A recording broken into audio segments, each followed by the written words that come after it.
እዚህ ሀገር ውስጥ የማን ዩናይትድ እና የአርሰናል ደርቢ ስሜት በጣም ስር የነደደ እንደሆነ አውቃለሁ እና ይሄን ቪዲዮ ረዘም ስለሚል ማለት ነው የአርሰናል ደጋፊ የማን ዩናይትድ ደጋፊ በደንብ ኮፒ ሊንክ አድርግ ማለት የኔን ፐርሰናል የወያልነት መወየል ኤክስፒሪየንሴን ሼር ላደርጋችሁ ነው የምልህ።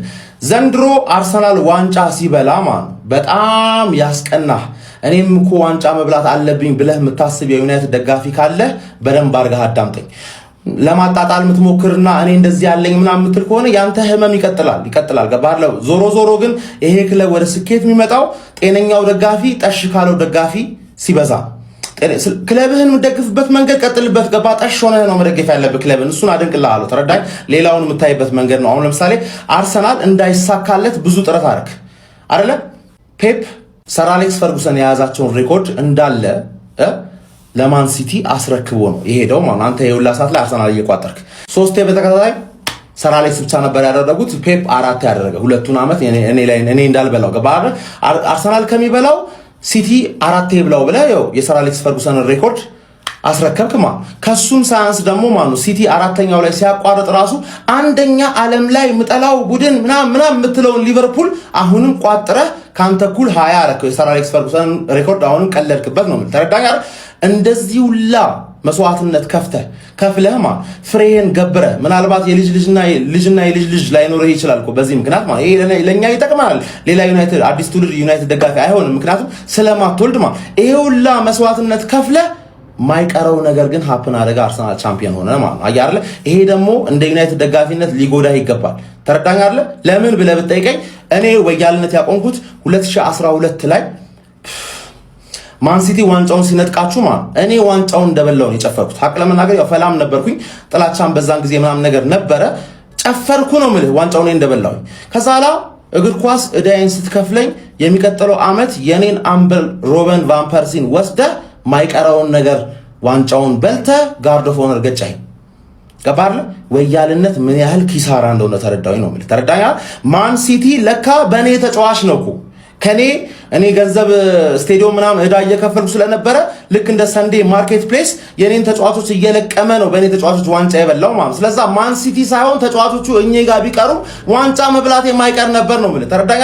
እና ይሄን ትቼ ማን ሲቲ ላይ መቋጠር ሲገባኝ ማን ሲቲን ጠላቴ ነው ብዬ ማሰብ ሲገባኝ ማን ዩናይትድ ደጋፊ ምናምን ነገር እንዳያበሽቀኝ ብዬ ለሲቲ ጨፈርኩ ነው ማለት። ከዛ ላይ መጨፈሬን እዳዬን ከፈለኝ እግር ኳስ ማለት አልቀረልኝም። ስለዛ ማን ዩናይትድ ወደ ኃያልነቱ እንዲመለስ ኤነርጂህን አታባክን። ምክንያቱም እግር ኳስ ማይቀር ነገር አይቀር። አሁን ቻምፒየንስ ሊግ አይብሉ እንጂ ምናምን ብለህ በጣም ከተጨነቅ ራስን ማለት ቻምፒየንስ ሊግ ይሰጠናል ፈጣሪ። ተረዳኛል? እንደዛ ካረክ ገባ ለፍተዋል፣ ይገባቸዋል፣ ካሳካሉ ይሳኩላቸው ምናምን ብለህ ገባ ፎከስ አድርግ። እኔ ቻምፒየንስ ሊግ ኔክስት ሲዝን እገባለሁ እንዴት ነው ወደሚቀጥለው ዙር ማልፈው ምናምን የሚለው ኤነርጂ ላይ ነው የበለጠ ማተኮር ያለብህ። ገባ እኔን በቋጠሮ ለመጣል ባተኮርክ ቁጥር ያንተ ክለብ አያልፍለትም። ከነገና ደግሞ ለኔ ክለብ ደግሞ ፈጣሪ የበለጠ ይሰጠዋል ነው ማለት። ገባ እግር ኳስ እንደዚህ ናት። እዳዋን ትከፍላለች። ከፍታ ዝቅታ ሁሌ ያለ ነገር ነው። ተረዳኛ። ስለዛ እኔ የምመክራችሁ ምክር ከኔ ፐርሰናል ኤክስፒሪየንስ እንዳየሁት ከሆነ ወያልነት አያዋጣም አባቴ። ተረዳኛ አይደል? ይሄን ጨዋታማ መሸነፍ አለብሽ። ምክንያቱም ይሄን ጨዋታ ካሸነፍ ካንተ የሚነጠቅ ከሆነ ብቻ ነው መቋጠር ያለብህ እንጂ ሁለት ቡድኖች ለተፋለሙት ያን ያህል ኤነርጂ አታባክን። ገባ ጤነኛ ደጋፊ ኮንክ እመነኝ እኔን ስማኝ ነው የምልህ። ገባ አደጋገፍ ምርጥ ደጋፊ መሆን አለብህ ለክለብህ ማለት። ሰዓትን ሌላ ክለብ ላይ የምታባክን ከሆነ እንዴት ክለብን ትደግፋለህ? ክለብን መደገፍ አትችልም። ተረዳኝ አይደል? እና በሊቨርፑል አስበለጥከው በማን ሲቲ አስበለጥከው ክለብህ 14ኛው አይቀርም። አደርስብኝም ብለህ ካሰብክ ደግሞ አሁንም አርሰናል ዋንጫ ከሚበላ እንደዚህ እያልክ ቀጥልበት። የሆነ ሰዓት ላይ 20 አይደለም 22 ሆኜ ዱቅ ብዬ እጠብቅሃለሁ። ገባ አይደለም? ምክንያቱም ቀኝ ግዛት እየመጣ ነው። የኔን ቋንቋ ነው ማስተምር። ገባ አይደል? የኔን ቋንቋ መማር አለብህ። ያንተን ቋንቋ ደግሞ ሽንት ቤት ውስጥ ነው፣ የኔን ቋንቋ ሳሎን ቤት። ገባ? ቀኝ ግዛት ማለት እኮ ይሄ ነው። ሚካኤል አርቴታዬ ይህንን ቪዲዮ መጀመሪያ ያየሁት ጊዜ ሪአክሽን ቪዲዮ ሰርቼበት ነበር። በጣም ገርሞኝ ማለት ነው። የልጁ ብስጭት በቃ ላይ ከአይምሬ በላይ ሆኖ ምን ተፈጥሮ ነው ምንድነው እንደዚህ ያደረጋችሁ ያለው ራቢ ቪዲዮ ሰርቼበት ነበር ማለት ዩት እያየሁት ነው። የበገነው በቃ ብግንን ያለው ልጁ ማለት ነው በሆነ ብስጭት ምክንያት እና እኔ አልገባኝም ነበር። ነገር ትናንት ሌሊት ደግሞ ይሄንን ቪዲዮ ያየሁኝ ተቃራኒውን ማለት ነው። የልጁ ደስታ ከአቅሙ በላይ ሆኖ ሾክ ውስጥ ነው ያለው። ደንግጧል፣ ድንጋጤ ውስጥ ነው ያለው ስቲል ማለት ነውና እንደዚህ አይነት ስሜታዊነት እኔ ከአይምሬ በላይ እና ከአቅሜ በላይ ነው። በቃ በጣም እየገረመኝ ስለሆነ ነውና ጭራሽ ደግሞ ትናንት አርሴናል ለካ 22 ዓመት አልበላም ነበር ዋንጫ እና እንደዚህ ነው እንደዚህ የሚደሰቱት አሉ። 22 ዓመት ዋንጫ አልበላም እና 22 ዓመት ሙሉ ለሚሸነፍ ቡድን ነው እንደዚህ አይነት ድጋፍ የነበራቸው የአርሴናል ፋኖች። 22 ዓመት 22 ዓመት እኮ ማለት የአንድ ሰው ህይወት እንደሆነ ላይክ በ22 ዓመት ውስጥ እኮ ስንት ነገር እንደሚፈጠር ታውቃላችሁ? ስንት ነገር እንደሚቀየር። ሰው ትዳሩን ይፈታል በ22 ዓመት ካልተመቸው፣ ስራውን ይቀይራል። ላይክ 3 4 5 ምናምን ስራ አንድ ሰው በ22 ዓመት ውስጥ ሊቀያይር ይችላል። ሰው ስሙን ይቀይራል በ22 ዓመት ውስጥ። እንዴ ብር ራሱ ተቀይሯል በ22 ዓመት ውስጥ። እናንተ አርሴናል ደማችሁ ነው ቢሆን ነው ማትፈቱት። ላይክ ደም ብቻ ነው የማይፈታው እንጂ 22 ዓመት ለዛም የሚሸነፍን ቡድን እየደገፋችሁ መቆየት። እኔ እንደዚህ አይነት ኮሚትመንት እኔ የምር አይቺ ስለማላቅ እና በጣም እየገረመኝ ስለሆነ ነው። እናንተ ጥናታዊ ጽሑፍ ያስፈልጋችኋል የአርሴናል ፋኖች። በቃ እንደዛ ነው ልል ብችለው። ስሜታዊነታችሁ ራሱ ምን እየተፈጠረ ስለሆነ ነው ስለሚያስለኝ ነው። ምንም የኳስ ተከታታይ አይደለም እና ስሜታዊነታችሁ ብቻ ነኝ ስለሚገዛኝ ነው እንዴ እላለሁኝ ማለት ነው። የእነዚህ ሁለት ቪዲዮዎችን ልዩነት እዩዋቸው፣ ኤክስትሪሚቲ እና ልዩነት እዩዋቸው። ብቻ ይመቻችሁ እናንተ ፍትት በሉ እሺ። ሲጀመር ሌላ ኮንቴንት መስራት ስለማልችል ነው አሁን እንዳለ ኤፍዋይፒ አርሴናል ብቻ ስለሆነ እናንተ ፍትት በሉ። የኛ ቀስ ብሎ ይደርሳል። ብቻ ይመቻችሁ። እኔ ማለት ነው እኔ ያለ ሄተር ነኝ ብዬ ራሱ አስቤ አላቅም ነበር። ማለት በቃ ሶሻል ሚዲያ ላይ መበሻሸቅ አለ፣ ከጀለሶች ጋር መበሻሸቅ አለ ምናምን ነገር በቃ ከዛ ያለፈ ነገር ምን በቃ ዋንጫ ነው ምን አገናኘው? ማለት ፐርሰናል ህይወቴን እንደዚህ እኔ ምንም አልመሰለኝም ነበር። በኢየሱስ ስም እንትን የሆነብኝ የእናት ሞት ነው የሆነብኝ። እግዚአብሔርን በቃ በቆየ ቁጥር ቪዲዮ ባየው ቁጥር ኮሜንቶችን ባየው ቁጥር እየባሰብኝ የመጣ ያለው በኢየሱስ በቃ ከሆንኩ ማለት ነው በሉት ማለት እኮ ሲባል ማለት ነው በቃ እኮ ከዚህ በኋላ ምን ብለን ነው የምናበሽቃ? ምንድነው እኔ እግዚአብሔርን በቃ ዲፕሬሽን ውስጥ ነው የወደኩ ያለሁት። አሁን ስፖርት ገብቼ ነው ወጥቶት ጧቱ ወሬውን ዜናውን ሰሙ። ስፖርት ጂም ቤት እንዳለ ስለሱ ነው የሚወራው። እንዴት ብዬ ልስራ?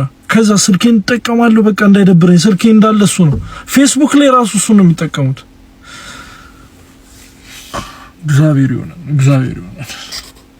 ሰዎች እንዴት ናችሁ?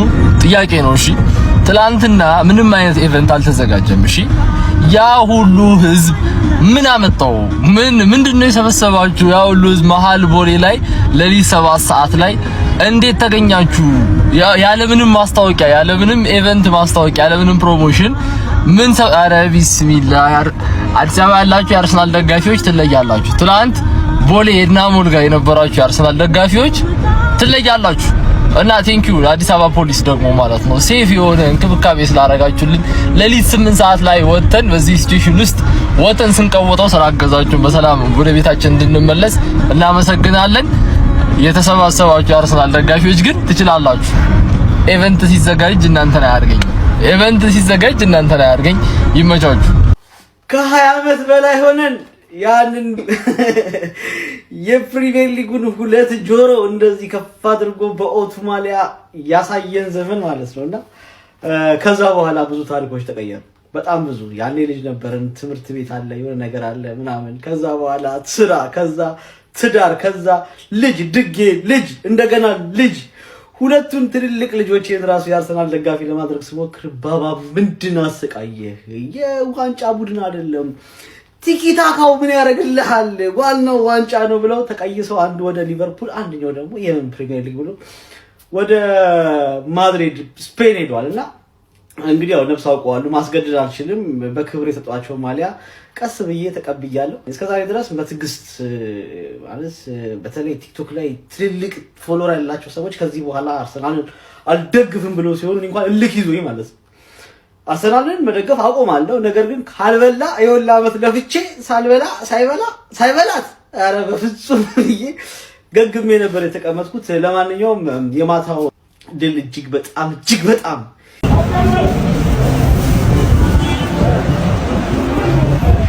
በስመ አብ አንተ ሌላ ታሪክ በስመ አብ ጂሰስ ክራይስት ወይኔ ይሄ መድ አንተ በስመ አብ ጂሰስ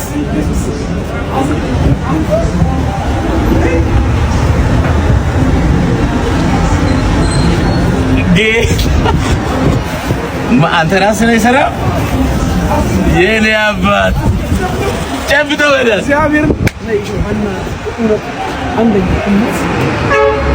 በጣም እንደምትወደኝ ምን ደጋፊ ነህ የኔ አባት ይሄ ነው ደጋፊ ማለት ይሄ ነው በስመ አብ ምንድነው ድርጅት አለ የምናስተዋውቀው ምንድነው መርካቶ ምን ውስጥ ሸማታ አንተ ሶብላ አስማለሁ ኩሩ ዲዛይን መርካቶ ሸማተራ ሄዳችሁ ኩሩ ዲዛይን ብላችሁ ይሄ ለአስጌ የሰራ በተለይ አርሰናል ደጋፊዎች አንድ እንዳቀሩ እግዚአብሔር በስመ አብ እኔ በጣም ብዙ አይነት ስጦታ አፍቶ ይሄ ግን ይለያል እግዚአብሔር አመሰግናለሁ ቴንኪው በጣም ተባረክ ወዳለሽ በኢየሱስ እናመሰግናለን እግዚአብሔር ይስጥልኝ ሄዶ ኩሩ ዲዛይን መርካቶ እሺ ከወርቁ የዝገባ ዋና ቦስ ሙሴ ሰለሞን ጋር ተገኝተናል እኔና ፉዬ አንዳንድ ነገሮችን ማጥራት ስለምንፈልግ ነው ለአርሰናል ደጋፊዎች ማለት እኔ ሙሴን በአካል ስለማቀው ጥያቄዎቻችንን ይመልስልንና ከዛ የአርሰናል ደጋፊ የቱ ጋር እንዳለ ማይንዱ አሁንም የዛኔም ደግሞ የቱ ጋር እንደነበረ በደንብ አድርጎ ያስረዳናል ከዛ ተረድተን ውሳኔ እናስተላልፋለን ማለት ነው ተግባባን አይደለ ፉዬ የምጠይቀው ጥያቄ ጠይቅስ ባግባው አይ ሙሴ አርሰናል መደገፍ ከጀመርክ አሁን ስንት አመት ሆነ ኦልሞስት አሁን 4-5 አመት ሄዴ ነው ኳስ የጀመርኩት 19-20 አመት ሆኖኛል ማለት ነው ኦሬዲ ተመልከቱ 20 አመቱ ሙሉ ዋንጫ የሚባል በተለይ የሊግ ዋንጫ የሚባል ነገር ሳይመለከት ኦነስት ሆኖ ነው እየደገፈ የሚገኘው ማለት ነው ጎስዬ እሺ እኔ አንድ ዋና ህዝቡን እንዳለ ያንገበገበ ያለው ጥያቄ ምንድነው ብትለኝ ሰው ቪዲዮ ምናምን አሁን ከኛ እኩል ስትደሰት የዛኔ የዛሬ 2 አመት እኮ እንዲህ ብለህ ነበርና እንዴት ነው አይገባም ምናምን የሚል አይነት ወደ ሐሳቦች ምናምን ያሰብ ስለሱ ምን ትላለህ